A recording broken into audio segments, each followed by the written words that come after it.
Today is Saturday, I believe it's 22nd of April, and we're doing today's daily walk. I'll be with you for one lap of my walk around the neighborhood. I used to do 3 laps. I'm going to try to work up to 4 later in the week, and then give myself before and go a different route, which is a few more longer distance. This routes. Basically I'm just going to make sure the sound's okay there. Okay, and so what we're going to do is talk about today's discussion on my daily walk. And today's discussion is about something that we should be talking about more, and it's mental illness. A good friend of mine who was a fellow cab driver here in the outfit I worked for, 3 days ago, committed suicide. He decided life was no longer his option, and he decided to take the plunge off one of the bridges here in Halifax, Dartmouth, HRM. And he didn't seem to have any problems. He was a very happy person. Didn't talk much. He did smoke a lot, but it showed he did have some stress issues. Apparently, from what I hear from his neighbors and friends, he was behind on bills and had some other problems. He also was diagnosed with lung cancer. He had like 6 months or so to live. But like I say, that's what doctors say. So the miracles happen to people have survived different forms of cancer. But he decided to make the decision, which was it's final. Once you do that, there's no other options. And he decided to take the plunge off the bridge. And it's very disturbing. How could someone do that? And it's often we all ask the question, how could someone do that? We get to a point of pressure where we just decide that it's no longer life, no longer an option. And we shouldn't be there. There should be someone to help. I wish I'd known him better. Could have been there, maybe try to talk to him. And being an ordained minister, I wanted to maybe talk to him about God and about his life. We're on in it. Yeah, no, you're Carlos' son. Now I'm doing a video right now. You take care. Yeah, that was Anthony, a friend of mine, Carlos' son. He's a job by the neighborhood. Sorry, I'll be back to you. I'll probably cut that net in later on. So as I was saying, if there needs to be a more support group. I find in this industry, being a taxi cab operator, that you're alone a lot of times. A lot of times you don't make a lot of money. Realistically, people have the illusion that cab drivers make money, but maybe other cities. We used to make decent coin here. Cab drivers used to make about 21, 22 bucks an hour just 10 years ago. But now, the days I go out there Monday, Tuesday, Sunday, I don't make anything. I pay the insurance, and I pay the car rental, the office rent, and eat, put gas in the car. My van alone costs me 80 bucks a day in gas just to keep my van going. It's a big van, and unfortunately, a lot of guys are making ends meet. I've been points where I've begged the landlord to just give me extra time, and I was on the edge at times when I had I had literally had 1 week to come up with the money, or I was going to be on my keister because I was behind by a couple of months, and that happens. Unfortunately, our industry is going down. And it's a sad situation because the cab business used to be a half-decent lucrative market. Guys were buying apartment buildings. There were some Russians here that, or I shouldn't say Russians, but say Eastern Europeans that were actually buying apartment buildings here in Dartmouth and making their money, not even have to drive no more now. And they were lucky to get in the industry at the time when they could, make 21 bucks an hour plus tips. They could pool their money together and actually get ahead. But now, even these the guys next generation that's out here, cab drivers here in the HRM are struggling. And there's nothing to do with helping us. The city has a lot of regulations, and they want more and more regulations, which is a good thing for the public. But I don't know how we're supposed to survive as cab drivers. And, unfortunately, some people like Pedro decided it was at time to end his life, and it's rather unfortunate. I've lost other people. In the years of driving cabs, many people I've taken their own life, and they get behind bills. Sometimes they have addiction problems. Even smoking. If they can't afford to buy smokes, I had a friend of mine who's on the edge now, and I'm hoping, I'm praying for him every day. And he's a Dartmouth driver, and he lives in a shelter now, and he had to have some eye surgery. What happened is he had detached cornea, and he had to have some eye surgery done. And the eye surgery meant that he couldn't work, and he had to be in the hospital for a couple of weeks getting his eye work done. In recovery from the eye surgery, he couldn't work. He's still not supposed to really be working, but he has to. And now he ends up in a homeless shelter. And he used to have an apartment. He actually had a house years ago when he first started driving, and it's gone downhill. And I see the story more and more often that more and more people in our industry. And I mean, I don't think he doesn't smoke. That's it. He doesn't have any other addiction. He doesn't gamble. He doesn't drink. And he can't afford. Well, he can't afford to drink, but he's been barely big guy that smokes. He's to the point where he can bum and smokes off people. He actually get to the point where he almost says he's ready to take butts and off the street, and that's not good. I mean, this guy one time when I first met him, 15 years ago, he had a house. He had his own car.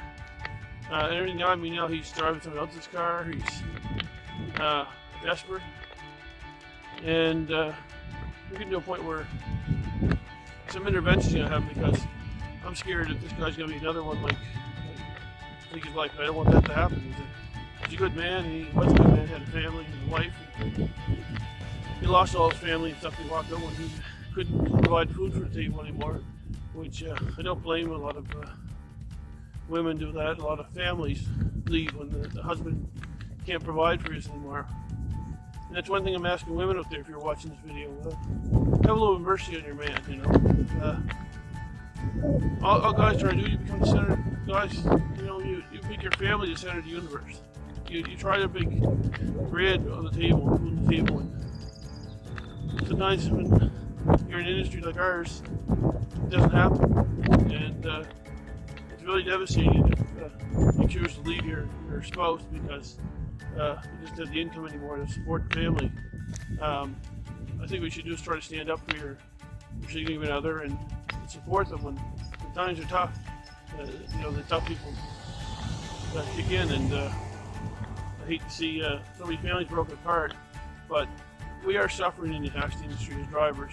A lot of people have mental illness and stuff, and it all stems when you're out there sometimes, 18 hours a day, and you can't bring home enough money to eat. You can't feed your family. You can't buy smokes if you're a smoker, and you're relying on social welfare or on food banks or something just to survive. And you're out there working 80 hours a day, and you just look back in time, it's 10 years, 15 years, and you were rolling the cash. And maybe back then you should have saved your money, but no one would predict that the world would end the way it is now. And that's why I touched on yesterday. I talked about Donald Trump trying to build America and get jobs and things rolling down there. The spin-offs would be great, and we need a strong empire. We need a strong U.S. We need a strong Canadian economy and a strong world economy, because right now we're struggling, and we need someone with leadership to change that. And that's my little spin on everything, how it's interrelated. No man is an island, they say, and it's very true. Each of us, as a man or woman or whatever you consider yourself, is interconnected. Each thing we do affects someone else, somewhere else, someone else, somewhere else, and everything we do here in the Western world, not recycling things or having wasted energy, water, resources, it affects somewhere down the road. Someone not just here in Canada or America, someone in India or Pakistan or China or somewhere is going to suffer as a result. So we have to start. Today is actually officially Earth Day. I'll talk about that in a minute. So that's the end of topic one. Talking about the suicide and hardship of drivers. Next one here is talk about Earth Day. And Earth Day is something that we should all have every day. We should care about our planet, care about the environment, because realistically, we can't survive in space as humans. It's a very hostile environment out there, and we get no other planet that we can go. We have no escape. If the wolf's at the door, we get nowhere to go. And sometimes the very wolf is ourselves, humans. We're destroying our planet. More and more rainforest today is still being destroyed. People don't, it's not in the hot seat no more. We don't talk about it. The fact is, our planet's still being destroyed every day. Urbanization, building homes and stuff like that without caring about the environment. Wiping out an entire lot, have no trees left, not even grass on this place. They're putting down gravel and substitutes. And what we got to start doing is even tops of buildings. Buildings are square and flat. Start putting gardens on top of it. Not just for food, but also just for nature. Have pretty plants and start building like micro ecologies. To start looking at how we save the planet, because it looks pretty nice over here and it seems everything's going hunky-dory, but the truth is our planet's dying. And it's not just here, it's everywhere on planet Earth. We are destroying our planet, we're destroying species, we're destroying everything on Earth is an interrelated ecosystem. And there is no other way to replicate this ecosystem. There is no nearby planet. We can't just shoot off to Mars. Mars does not sustain life as we know it. Venus, forget it, it's an acid planet. Not an acid that people do with drugs, but it's in sulfuric acid and in hospitable places. Man, we look out in space and there's nowhere even near any other planets or gas giants. They don't even have an atmosphere that we can breathe or stand on. We looked at Alpha Centauri, how far we have to go look at light years just to find something that could possibly be a planet that is habitable for us. Lensa is not. Lensa, this is the only true blue marble in existence. Why are we wasting our money and resources on looking out in space, which is something that we'll probably never achieve in a million lifetimes? So this is it. We've got to manage this place we live at now. We've got to start putting our environment first, because there will be nothing left. And it looks like everything's fine and dandy and stuff, but we're really fragile. We're standing on a glass window. Glass looks good and solid, but it just takes the right amount of pressure, the right amount of things, and we can destroy it. Already we've destroyed our air all around. There's nowhere on Earth that our air quality is like it was, 100, 200 years ago. So, our planet is dying in a way. And the only way to stop our planet from dying is for us to start trying to save it. All these rooftops. I've seen this video on how they were cleaning an old parking lot. They turned it into a garden. And that's a great idea. We should look at more ideas like that. And it's good that our city's planting more trees around the city. But we as private property owners have to do more. We just think about what we do. Recycle everything we can. We get the can, that bottle. Don't just throw it in the trash or shove it down a storm drain or whatever. We have to think about where it's going, how to save the planet. So that's my two subjects today. We're out of time now here. We're getting to the 13-minute mark, and what happens is we're going to be ending the show here for today. And basically, thank you very much. Remember, today is Earth Day, so save the planet. Thanks a lot for tuning in, and have a great day.